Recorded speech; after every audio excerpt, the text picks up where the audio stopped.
Good evening and welcome to the Jurupa Unified School District Board of Education meeting for Monday, October 7th. We'll start with roll call, please. Here. Trustee Mendez. Here. Trustee Schaefer. Here. Trustee Johnston. Here. Trustee Hernandez. Here. Amanda Gardner. Here. Shady Foster. Here. Stacy Carpenter. Here.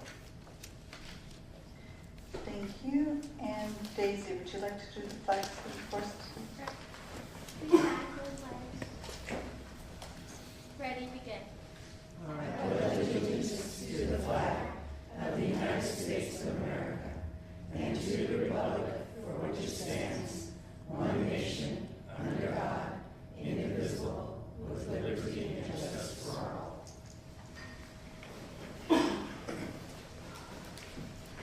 Thank you. And we will start tonight with the welcome of the student board members. Mr. Duchamp. Well, good evening, ladies. How are you tonight? Well, Shaylee, it's your turn to go first. Okay, so today kicked off our homecoming week at Patriot, and today was Camo Day, and it was one of our most successful spirit days in the history of Patriot, so I was pretty excited about that. And so hopefully we'll keep it up with the rest of the week. Tomorrow is Blast from the Past, Wednesday is Neon Day, Thursday is Class Colors, and Friday is Galaxy Day to go along with our homecoming theme, which is Comic Adventure. We have our homecoming game and halftime show on Thursday at Hawkins Stadium at 7 p.m. and we'll be taking on La Sierra, so fingers crossed. Yeah, that'll be interesting.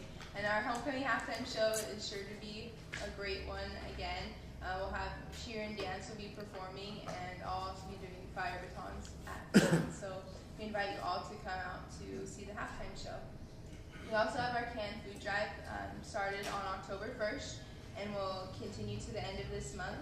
And we'll be collecting cans in advisory this year, which is different for us, so hopefully that will be successful. And the day the canned food drive ends, the Spark of Love toy drive starts. So our community service group is definitely busy. The College and Career Center has also been very busy with helping our seniors get ready to send in all their college applications. And we've had different representatives from different schools on campus every day during lunch to give our seniors information about all the deadlines they need to meet and information about specific schools. We're getting ready to celebrate Red Ribbon Week, and we have our traditional activities that will go along with that. Next Thursday the 17th, Patriot will be participating in the Great Shakeout, which is our earthquake and disaster preparedness drill.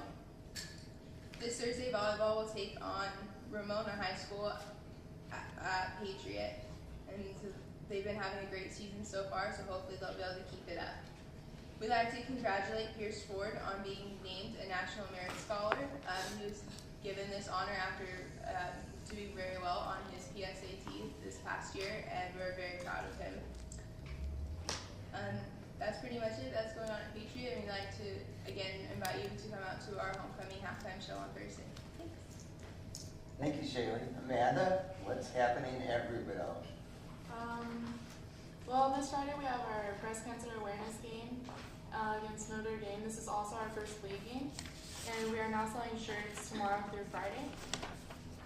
We are also getting ready for Academic Week, which starts the 21st of October. It celebrates everyone that reached their goals on the STAR test, and we hired a hypnotist for their treat, I guess, I don't know. We are also doing interviews for the trip to South Korea, and we have a blood drive on Halloween. We also will be celebrating Red Ribbon Week, which will start next week. Our homecoming, well, we lost the game, but our rally and our dance and the halftime show was awesome. Choir has a concert this Wednesday at 7 at Jurupa Valley Theater, and a band concert next Thursday the 17th. We are also participating in the Great Shakeout on Thursday the 17th.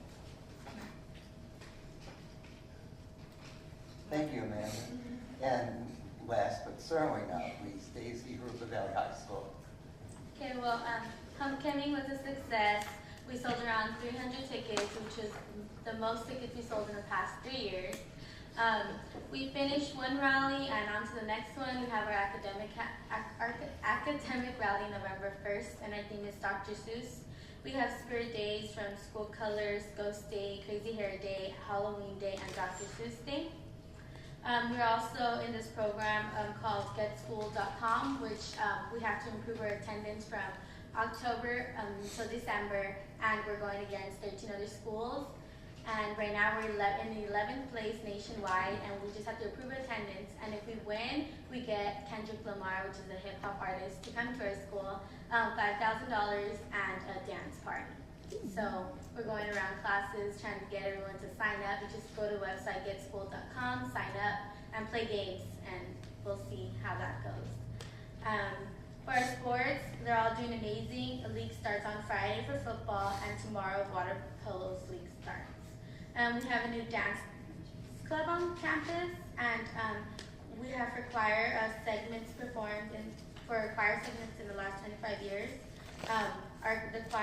The concert will be October 22nd to the 25th at 7 p.m. And there's scenes from Fiddler to the Roof, Music Man, Bye Bye Birdie, Beauty and the Beast, and many more, and guest appearance by several JBHS alumni. And I have tickets from Ms. Morrison for all of you. Thank you. Thank you, ladies, for all of your reports. Next, we'll move on to public verbal comments. This is an opportunity on the agenda for regular board meetings so that citizens can make suggestions or identify concerns about matters affecting the school district. And public speakers have a right to their own opinions, and neither board members nor staff will be responding to those opinions. The district's silence should not be mistaken for agreement, but simply to avoid legal entanglements and or to protect the privacy of situations that may involve lawsuits, employee discipline, or dismissal. And please be assured any serious allegations have been or will be investigated thoroughly, and any responses from the board will take place during board member comments. Ms. Holfen.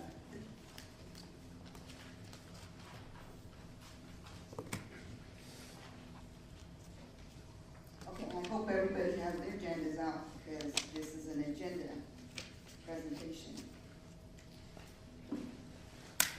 On page 2A2, I won't say the name because you don't want that. There is a reimbursement for a textbook for $15. The money's not the issue. The fact that this can't be a reimbursement for a textbook because this is a night custodian that gets reimbursed for office visits. This is not a textbook, but since that was put there as that, I decided to go ahead and count how many people were being reimbursed for textbooks. The total amount was 18 people. The total amount of reimbursement was $677.96. How does one get reimbursed for a textbook? I thought that the district was supposed to get reimbursed for damage to textbooks, lost textbooks, but people are actually getting reimbursed for textbooks, which makes me wonder as a community member, where are our dollars going that we get taxed on for schools?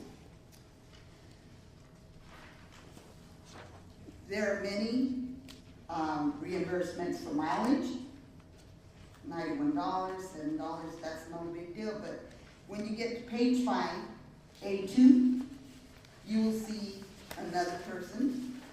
I will not say the name because you wish not to, but that person, and this agenda states that this is from 9/2/13 to 9/20/13. That person got reimbursed $458.21. This is a district employee. There are district vehicles that can be used. Classified and certificated employees haven't gotten a raise in, I would say, 8 years. Well, now we know where our raise is going.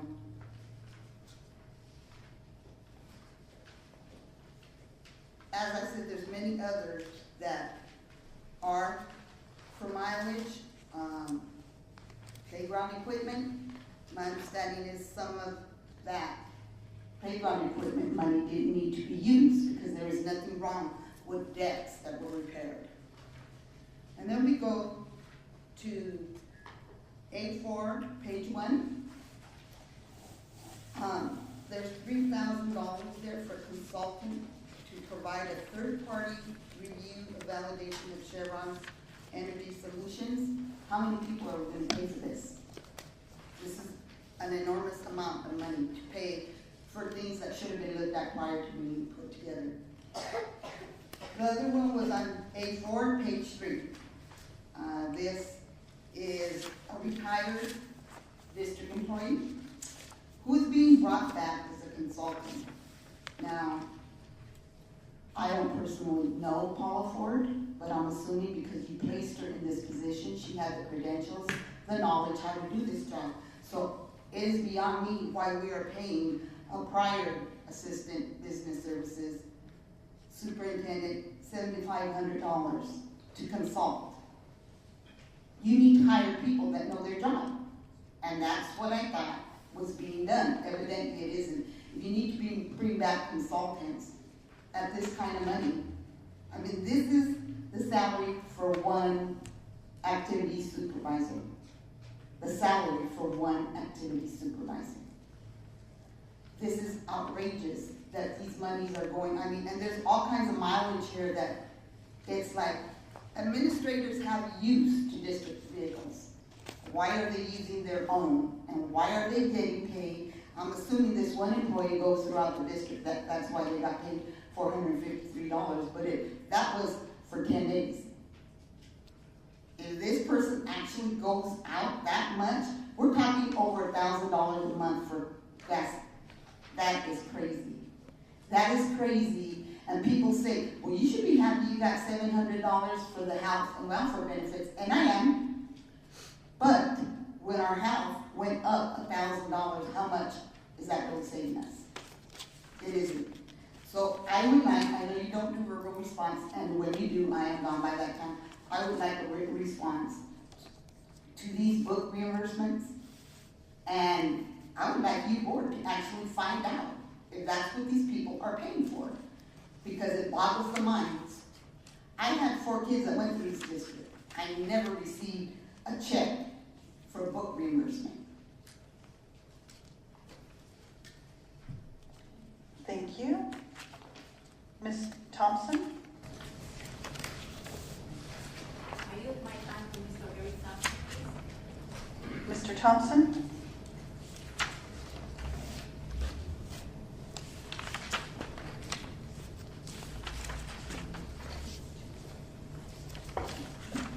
Mr. Thompson, before you get started, it'll go to red, and then we'll circulate it through a second time. Okay. The second time we see red. They're so tiny, I don't see them anyway. You know, I just focus on the people I'm talking to, so you can tell me. I mean, if you can't, actually, I appreciate it if you just give me a 30-second heads up when I'm almost finished.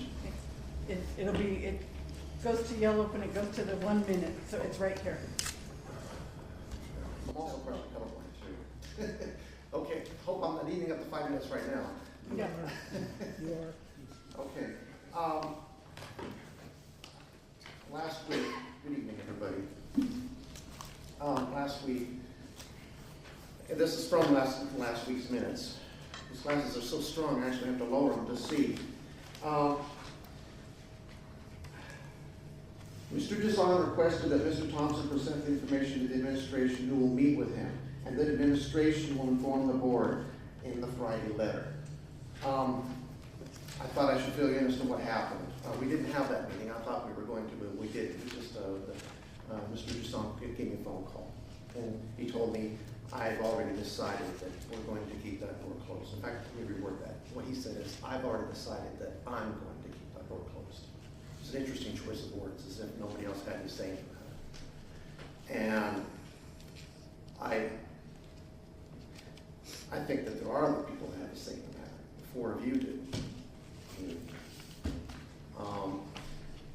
And all I'm asking for is a chance. Whenever I asked him, I said, is there going to be some report filed? I'd like to see that report so I can respond to it in kind. He said, no, there's not going to be any report filed. It's just a decision I made. So, like I say, I just want the opportunity to respond. Whatever arguments are being presented in favor of the door being closed, I want the opportunity to respond to those arguments. And that's what I'm asking for here tonight. I'm asking for, whatever reasoning there's being given, that it be closed. I want to respond to those reasons. Whenever this meeting is taking place, whatever's going on behind closed doors, I want to be there. I want to have a chance to speak on behalf of the parents. Now, the gate is open from 2:30 to, I guess, 3:30. I don't know how late it's open till. My wife says sometimes it's open until 3:15, sometimes it's open till 3:30. There's nobody there watching the gate. And a lot of kids are leaving through the gate. Now, when I say the gate, I'm sorry, I mean both gates, but my focus is mostly on the gate that I go through. But anyway, a lot of kids go through it, and then some kids stay behind, and they stay and think together. And at some point, I guess the gate gets closed back up again, probably about 3:30. There's nobody there watching it. Now, that's a greater risk at that point in time, it being open at that point in time, because there's kids still staying there, staying behind, than it is for the gate to be open from 5:30 to 6:30 when everybody's leaving. And again, if someone was to, for some strange reason, come there at 5:30 in the afternoon and want to kidnap people or grab a bunch of people and hold them for ransom or hold them hostage or kill them or slaughter them, they're not going to come at 5:30 in the afternoon. They would come at 11 in the morning or 9 in the morning or even 2:30 in the afternoon. They're not going to come at 5:30. And again, with parents and kids leaving out of 3 exits, it's going to be a whole lot harder for that person or persons to contain them. They can come in and grab some, but there's going to be some escaping out the other 2. It's just all the reasoning that I've been presented with doesn't make any sense. And again, this is 5:30 in the afternoon from 5:30 to 6:30. If they want, they can close it to 6:15, if that's a big of an issue. I'm having a one-sided argument, and there's an argument being presented on the other side, but I'm not able to take part in it.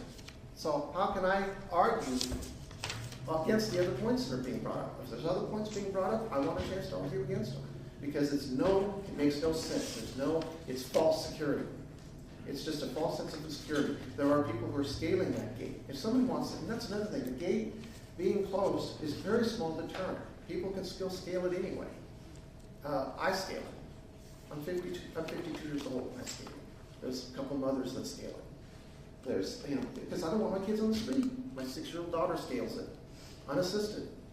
Now, of course, then somebody's going to say, well, spend a lot of money and make it higher and more. Well, there's a back fence along the back of the campus as well that people can scale. We're going to spend a fortune fortifying that as well. We don't want our kids on mission. Now, it's going to be getting dark at 5:30, as Mr. Schaefer brought up last week. Daylight savings time is about to end. And it's going to be getting dark. At 5:30, it'll be dark. And we don't want our kids Sorry, your first 5 minutes just expired. Okay. Would you still need the other 5 minutes? Yes. Okay. Yeah, so where was I?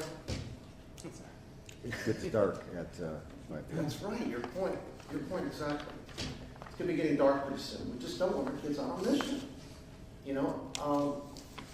That's the greater safety concern for the kids leaving at 5:30.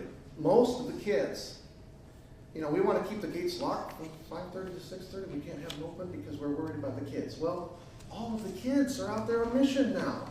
Having a gate, they're between 5:35 and 6. And the parents, and we're all being forced to be out on mission. And that's where we are at that point in time. Having the gates closed isn't keeping them safe because they're all out on mission now. I'm sorry, I don't mean to seem abrasive here, but it's just something I'm very passionate about because, again, my daughter was hit on that street last year by a bicyclist. And I didn't have a chance to tell you, I said, oh, it's just a bicycle, no big deal. It was a big deal because when he came up on her and then he turned at the last minute to try and avoid her, and his handlebars were like this, and his handlebars went right into her face, this far from her eye. So even though it was just a bicycle hitting my daughter, it was a little more serious than what you would think. Oh, bicycle, no big deal. Bicycle hitting her. It was a little more serious than that. And the other mothers brought up valid points as well from last week's. We got liquor stores galore out there. We have 2 pot dispensaries literally in front of the campus, literally right directly in front of it, out there on mission. 2 pot dispensaries. I don't know how the law allowed.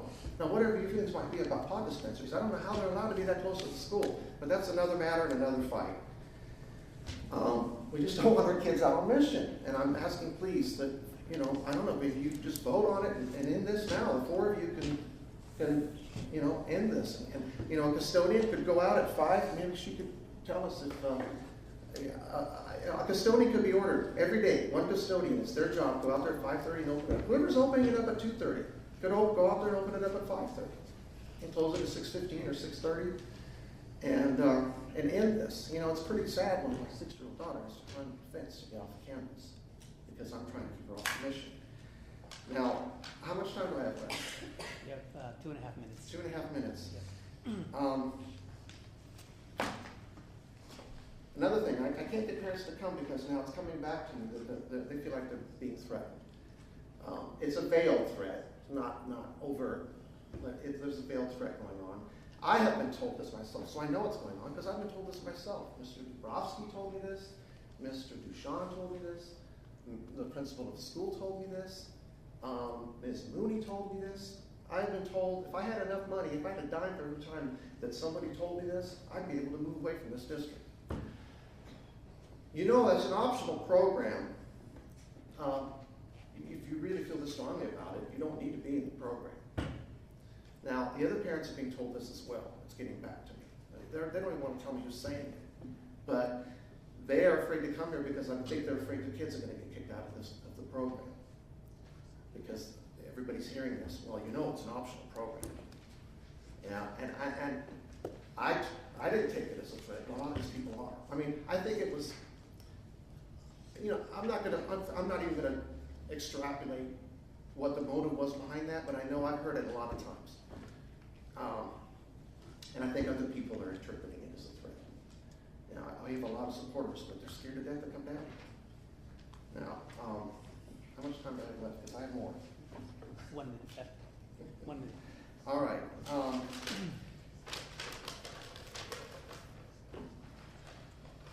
I also want to state, I don't know if there's supposed to be somebody stationed at that gate from 2:30 to 3:30, but there's not. There's nobody there. It's unmanned.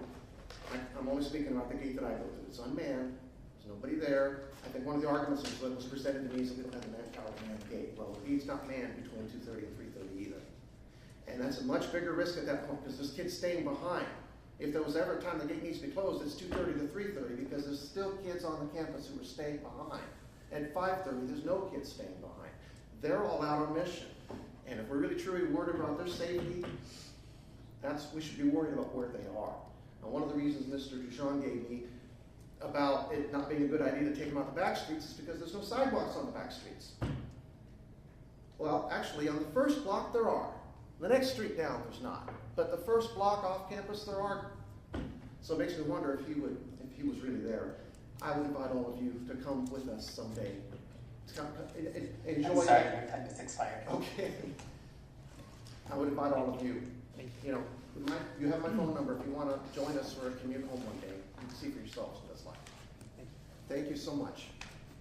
Thank you. All right, next we'll move to administrative reports and written communications. Mr. Dabrowski, you have a report on the transition to Common Core state standards. Yeah, nothing big to report on today other than the AB 484, which we talked about at our last board meeting, was signed by the governor, so that has become law. And so our students will no longer take the traditional STAR CST that they've taken for the last 13 years or so. This year they will take a Smarter Balanced Common Core Assessment Pilot in grades 3 through 8 and 11. And what we're currently hearing is that they'll take one subject or the other, either the language arts or the math. We won't receive results back because it's just designed as a pilot to test the test itself. And there will be no accountability results as well. So accountability has been suspended both for this year and next by the state as they move over to the new assessment system. And that's pretty much it for tonight. Thank you. I have a question. Yes. With the new technology and we're ordering more laptops and all of the tech stuff for Common Core, do we have support for our teachers, like a technology person who helps them if, I know it's like these programs, and then You have to learn to use the program. If anything happens with the computer, and you can spend a lot of time fooling with that. Do you have somebody to help teach you with that? And did they have a process of being able to get that? And I also heard one teacher said to me something about the grade book. The ones that used the tech grade book last year knew what they were doing, but if they didn't use it last year, then, you know, couldn't figure it out. So I don't know what that's about, so I thought I would ask. Okay, so two answers there. One is we have a couple different avenues for support in our technology department. One is a teacher on special assignment, Veronica Gonzalez, who is a teacher working out of that department, and she provides training and support and will be a big part of the training around the rollout of additional computers in the classroom. Also there's a tech help desk, which is a phone call that teachers can make so that they can just get, you know, if it's just, I can't make this thing work right now, they can make that phone call, and there's someone there who can help them with that. There's also some tech specialists who have been assisting the teacher on special assignment with training, particularly like the gradebook. And just quickly, Gradebook is an electronic grading system that provides parents wonderful access to where kids are in terms of their learning and the things that they've done or not done in their grades. That was something that the first time this year that all teachers began using that. Many had used it prior, but not everybody. So there were some teachers who were using it for the very first time, and we provided several trainings both in the spring and in the fall. But it was a complex program, so it took some time. Some people went to multiple trainings to be able to do that, but there were dozens of trainings, both trainings where there's a steady presentation and also just support systems where they could go to the lab with the computers, and Veronica and Daniel would be there from the tech department and just could answer questions and support them. So yeah, I guess the answer would be yes to both questions. Do they have to do this after school, or, I mean, if they need, what is the process if they need help with somebody such as the help desk? Do they have to put in for that, or can they call? If they just need to talk to somebody from the help desk, they can call anytime. If it's recess, prep period, lunch, they're open all day. If the trainings themselves, we offered them in two different ways. We offered some of them during the school day where we would provide a sub for them to come. And then we also offered them after school hours for those teachers that didn't want to take the time out of class, who wanted to do it outside of their regular hours. So they could choose either one of those options. Is that any time before 5 or before 4 or before 4:30? Or? Oh gosh, the help desk I believe is until 4:30. Well, I'm sorry, 4 o'clock. And then the trainings, I think the latest ones were till 4:30. Yeah, we had the trainings that went until 4:30 in the afternoon. Those that were after the school day. Thank you. Mr. Schaefer. I've probably asked this before. With the state mandating that within 3 years that the test be taken on computer, are they providing any revenue at all? Is Jerry digging in his pocket and saying, here, Jurupa? They're providing a little, not enough, but a little. There are some one-time Common Core transition monies that the school district received, 3.9 million that can be used for either technology or professional development or instructional materials. So we will be coming to you with a plan for those expenditures. Technology is a big piece of the puzzle. Instructional materials is also a really big piece of the puzzle because we're going to need a lot more instructional materials once they become available. We talked about that at the last meeting. So there was some. It's not enough, and we're struggling to do the very best we can to get as much technology into the hands of our students as we can. And you've seen those purchases over the last year or so, but that's going to continue. My other question is, LA Unified will be supplying every one of their students with an iPad. Number one, can we find out where they found this revenue, or who's helping them with that, or was there a bond put out in LA? And number two, if I read correctly, they paid like $638 for an iPad. I don't know what our cost is, but if our cost is more, can we not piggyback onto their bid? I don't believe our cost is more, and I'll defer to Mr. Deshawn for how LA found the money, but I can say there have been problems with that rollout of iPads as well. Many of them were Right. had to be taken back. And the other issue is we've made the decision to purchase laptop and desktop computers, and one of the reasons for that is the assessment is really designed for a computer. We've piloted that assessment last year and did some piloting with an iPad and found that it was much more difficult for the students to use that iPad. And other places where they piloted, they have to use like a Bluetooth keyboard, which goes dead, and a battery, because you can't just do it on the iPad keyboard. It's really made for a larger screen and a mouse and a keyboard. So just particularly for the Smarter Balance assessment, we feel like it's much better to have the computers in class rather than go the step of trying to put an iPad in everyone's hands. Now, instructionally, there's I think some real value in the devices themselves too, but it requires a real intelligent approach to managing those devices and really having it carefully rolled out. But I think our first priority has been those computers that we need in the classrooms day to day, and then down the road we'll look more at the individual devices.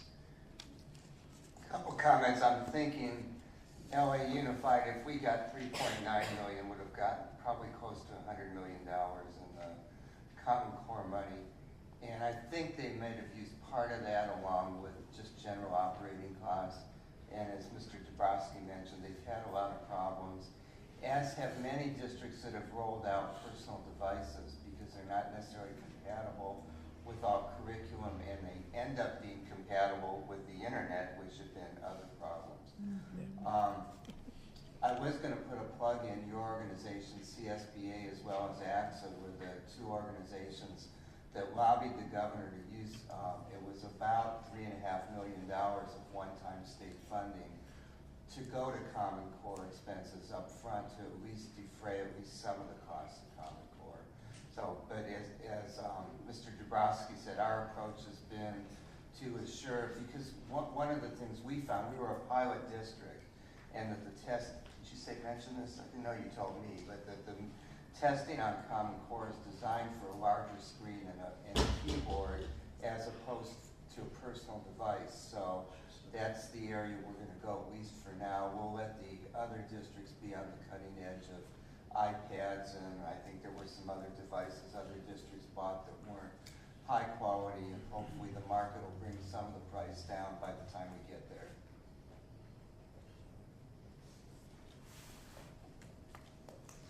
And I think some of the confusion is because there's so much technology going on right now, and most districts, they're getting the iPads and that because textbooks seem to be going the way more of using the iPad or computer screen, so that way the students would have access at home and at school without a book in hand. They just carry the device back and forth.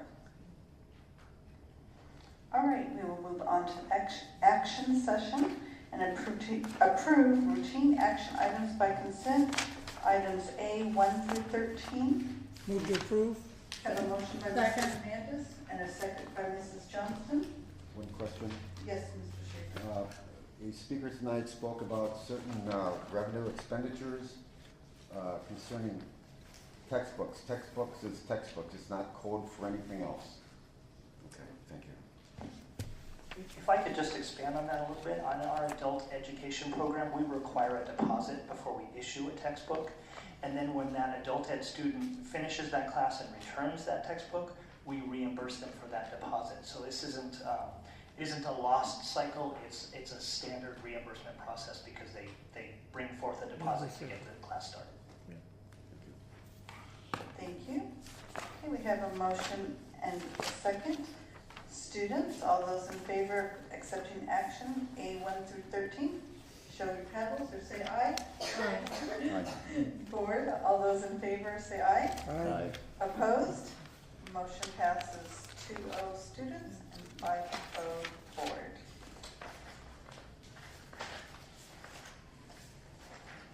Item B, Authorization to solicit bids for anti-slip safety surfacing for the Education Center complex. Mrs. Ford.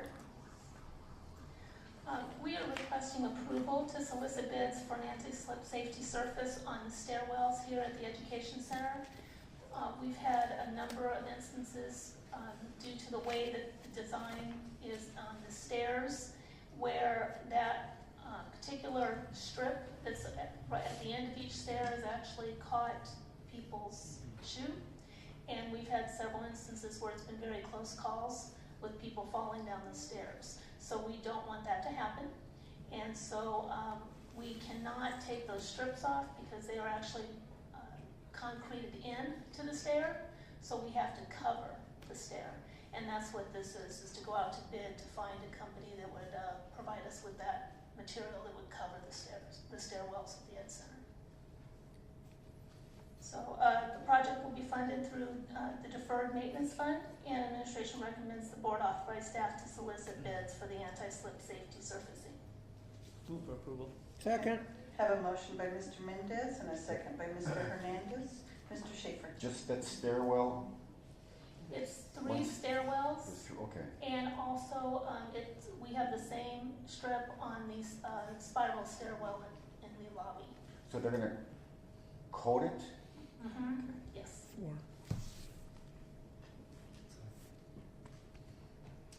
It's a covering, not a, it's actual Yeah. material. It's actual material that goes over it, and it's an anti-slip material over the surface. So it's not like they're going to put an epoxy or anything like that over it, so there won't be any chemicals or anything like that involved as well. Thank you. We have a motion and a second. Any other questions? Students, all those in favor say aye. Aye. Opposed? Board, all those in favor say aye. Aye. Opposed? Motion passes 2-0 and 5-0 board. Item C, approve purchase of computer tables. Mrs. Ford. As we mentioned last time, when we approved the piggyback bid for the furniture, we are bringing back a request for approval to purchase computer tables to use with the computers that Mr. Dabrowski was talking about that we're buying, or actually have already purchased, which is the 1,440 multi-seat desktop computers through Dell. So pricing is based on the district standard furniture bid, and that is with Culver Newland for $154,368.24. And the purchase will be funded through restricted WIA money, EIA, and Title I funds. And so administration recommends the board approve the purchase of computer tables from Culver Newland in the amount of $154,368.24. Move for approval. Have a motion by Mr. Mendez Second. and a second by Mr. Hernandez. Mr. Schaefer. Let me ask you a question. How many tables are we talking about? At the elementary sites, it would be 2 tables per classroom to hold the 6-seat system. And then at the secondary sites, it would be 3 tables per classroom to hold the 6-seat systems. Because the middle school and high school students are a little bit bigger, they need a little bit more room between the computers. But at the elementary schools, we'll be ordering the 2 tables per classroom. Okay. So it's a table that holds how many computers? At the elementary school, we'll put 3 computers per table. 3 per table.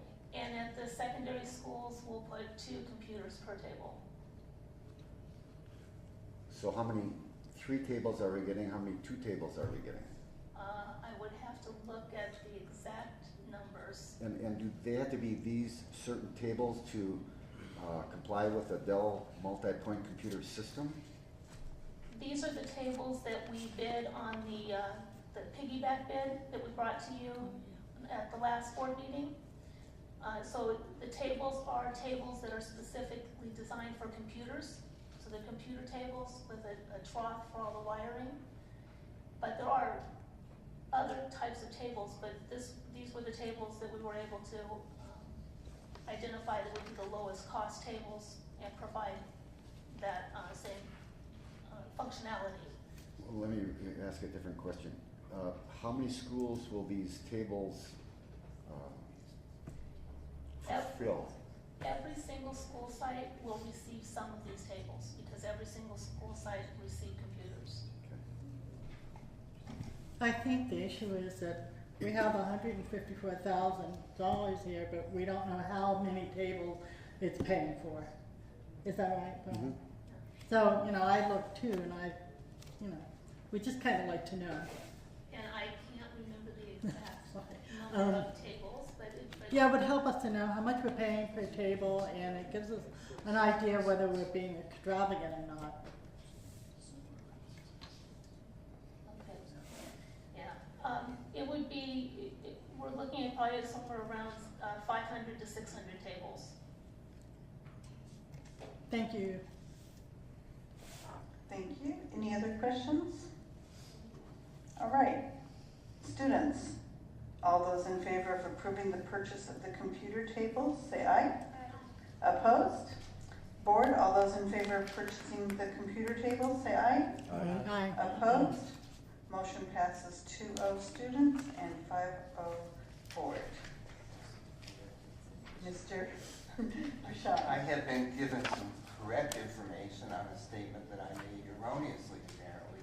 The computers in Los Angeles were funded by a bond, by a construction bond that the district had. Thank you. Item D, approve purchase of the hydraulic paper cutter for print shop. Mrs. Ford. We have a 40-year-old cutter, hydraulic cutter at the print shop, and it is no longer functioning, and we are not able to buy parts for that unit any longer. So we have two vendors that provided quotes, Conoco Minolta for $13,757, and Lindy Ordway for $15,842.63. The purchase will be funded through unrestricted general funds, and administration recommends the board approve the purchase for a hydraulic paper cutter from Conoco Minolta in the amount of $13,757. Thank you. Move for approval. Have a motion by Mr. Mendez. I'll second as long as it lasts for 40 years. And a second by Mr. Schaefer. If only things lasted as long today as they used to. Wish I could last another 40 years. All right, we have a motion and a second. Students, all those in favor say aye. Aye. Opposed? Board, all those in favor say aye. Aye. Aye. Opposed? Motion passes 2-0 students, 5-0 board. Item E, approve purchase of convection oven for Rubidoux High School. I'll make a motion to approve. Second. Have a motion by Mr. Schaefer, a second by Mr. Hernandez. Any questions or comments?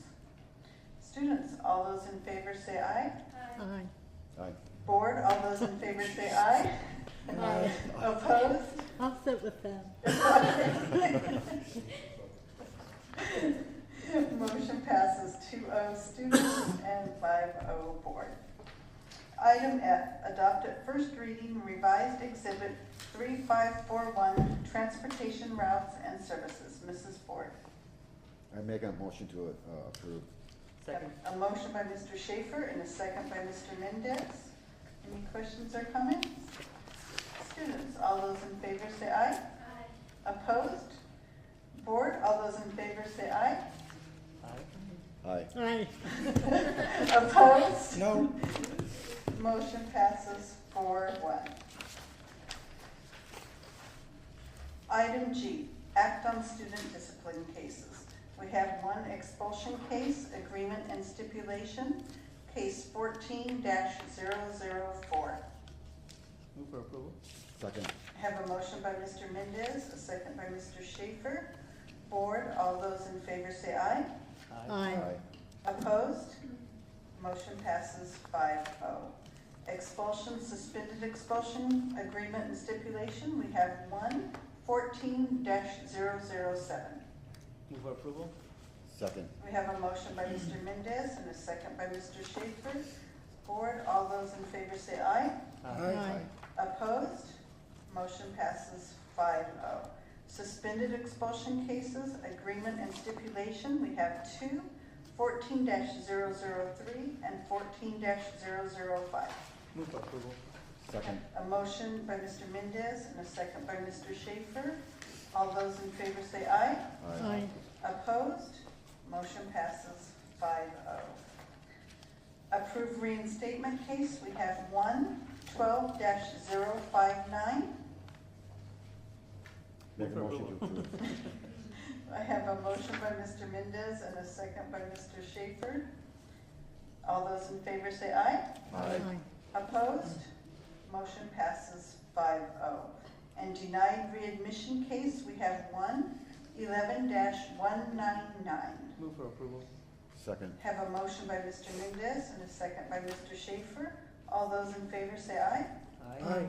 Opposed? Motion passes 5-0. Item H, approved personnel matters. Approved personnel report number 6, Mrs. Elzick. Make a motion to approve. Second.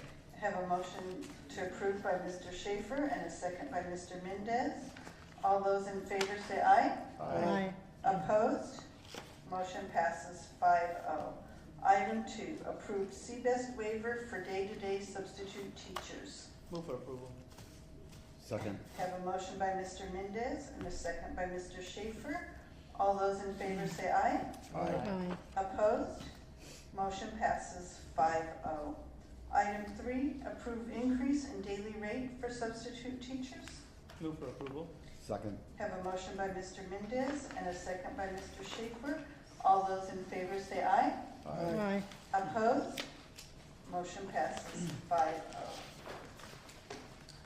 And board member comments and committee reports.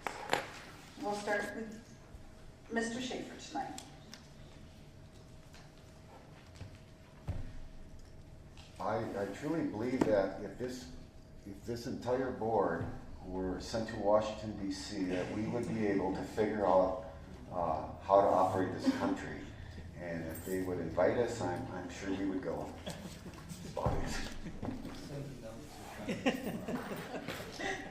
Thank you, Mrs. Johnston. I'm trying to remember everything I did. I did go to seminar on September 24. It was sponsored by Randall Lewis, and we had our county superintendent Ken Young and San Bernardino superintendent Thomas, I think his name is. Yeah. And it was very, very interesting what they were talking about. They were talking about education in the future and what they thought, how they thought, I guess, we should educate our kids, prepare them.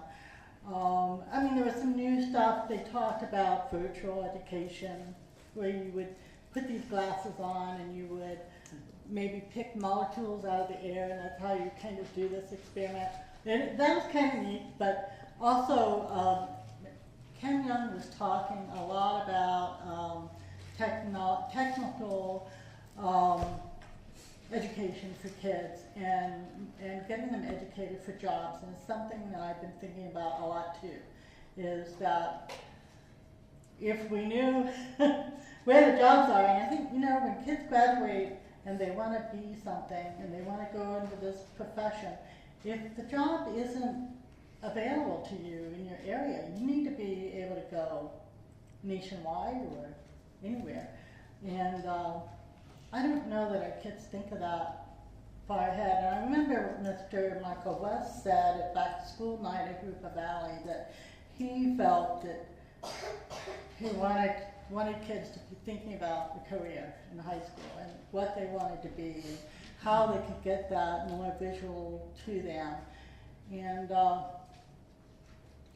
so I don't know the answer. I mean, there's a lot of kids that they'll be 5 or 6 years old and they want to be a teacher or a fireman, and when they're 21 they are. It happens, but there's a lot of us out there that don't figure it out, you know, until you're out of college. And then often you get a major and you go into something else. But anyway, giving our job is to give everybody the basic opportunity of an education. And I see one of the things that disturbs me about looking at these discipline cases is the kids are taking their education for granted. They're not valuing it, and I sure hope that isn't a widespread assumption that there's no value to the education we're providing. It is free when you're in a public school system compared to when you have to pay for college. So I guess the more we talk about what we can offer kids and what would interest them and careers, and it's not, everybody is not going to be the genius that, you know, discovers cure for some cancer or something. There's going to be people that have to do practical jobs. So anyway, that's, I thought it very interesting that Mr. Young was emphasizing career tech, and so I think we should be looking at whatever the county has to offer and whatever we can offer kids. Thank you. Mr. Hernandez. Just several things. Sylvia got up here and pointed out some things in our payouts, and I have a concern about that. I know Mr. Ducharme will give us a clear definition of what those things are. I think also with that, my concern has been on, you know, we pay for travel for some people and we don't pay for others. And maybe we need to go ahead and look at the standards that we utilize to do that. I think, you know, one of the things, we sent somebody to a conference in Las Vegas, and I'm still waiting for a report on that. Hopefully it won't be at the end of the year when there's another conference coming. Mr. Thompson's concern about safety over at Einar Buckle. I think maybe what we just need to do is sit down with them and just say, this is our criteria, this is what we've looked at. He has concerns of Mission Boulevard, you know, the safety out there, pot dispensary, that's in the city domain, and they need to fix that. As far as safety out there on Mission Boulevard, that is Captain Feltenberger's responsibility, I do believe, and not the schools. But whatever we deal with is at the school. But maybe we just need to be a little bit more clear on how we present, how we set our standards. And I had a good time at the picnic. I love the music. The diesel mechanic that played guitar, I couldn't believe he was that good. And it was just excellent. Other than that, I have nothing else to say. Thank you. Mr. Mendez.